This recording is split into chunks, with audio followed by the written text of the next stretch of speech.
Oh, what's up, Julia? How's your Thanksgiving break been? It's been good so far, but I've just been a little bored. Oh, really?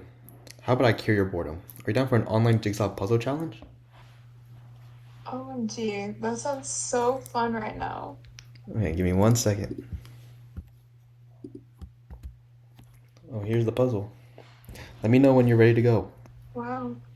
Okay, I'm ready. Are you ready? Yeah, I'm ready. Okay, on my count, let's start. Three, two, one, go.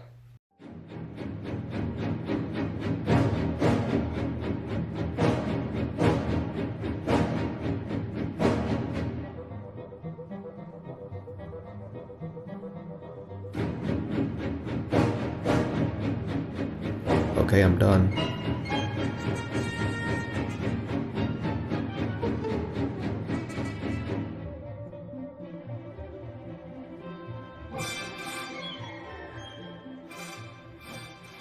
Wow, how did you solve that so fast?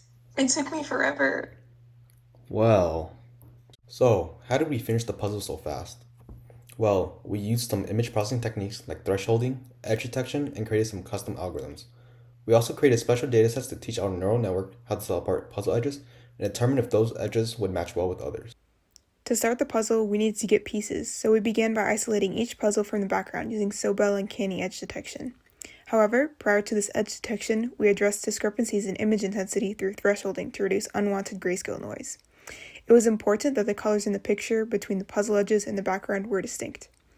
Sobel edge detection analyzed color gradients along the x and y axes, and this is followed by Canny edge detection, which smoothed edges through non-maximum suppression and hysteresis thresholding. This process allowed us to identify contours and extract individual puzzle pieces from the grayscale images. The corner detection stage proved challenging, prompting various trials to find an optimal solution. Initial attempts to use polar coordinates from the puzzle piece's center yielded imperfect results with numerous sharp peaks due to imperfect thresholding, which made finding corners difficult. Built-in corner detection functions from the CV2 library were also ineffective. Eventually, we developed a custom approach, manually calculating angles by traversing the piece's edge. By splitting the last endpoints into two lines, we determined angles and line fit quality. We fine-tuned thresholds for valid angles and root mean square error enabled point filtering. To address multiple points in the same location, we clustered them and selected the representative point as the point with the lowest standard deviation in the cluster. The final step involved choosing the 4 points with the largest combined area, which was achieved by trying every combination of points.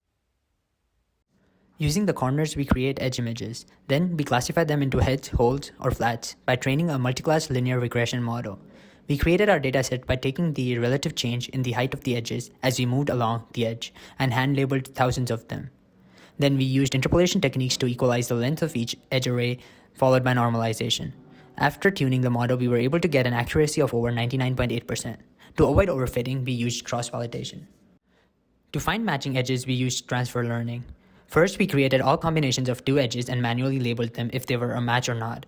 However, this dataset was largely skewed due to the limited number of matching images. Therefore, to solve this problem, we used data augmentation, including changing orientation and adding noise. We also reduced the number of non-matching images to further balance the dataset. After this, we resized all images and normalized them. We used a pre-trained ResNet 18 model and tuned the weights with the help of a binary cross-entropy loss function. We used early stopping to prevent the model from overfitting. Finally, we systematically reconstructed the puzzle by categorizing each piece as a corner, edge, or neither. With standardized labeling for flat-sided pieces, our starting reference for the puzzle was established by identifying the top left corner as the first corner piece. Working counterclockwise, we formed the frame by matching and comparing edges with the highest probability. Once we had the frame, we moved to the interior and meticulously matched unused inner pieces, matching every edge the piece touched, considering both position and orientation. This iterative process continued until all the pieces found their place, completing the puzzle. What can I say? I guess I'm just a genius. Ugh. Well, I have to go now, but I'll beat you next time.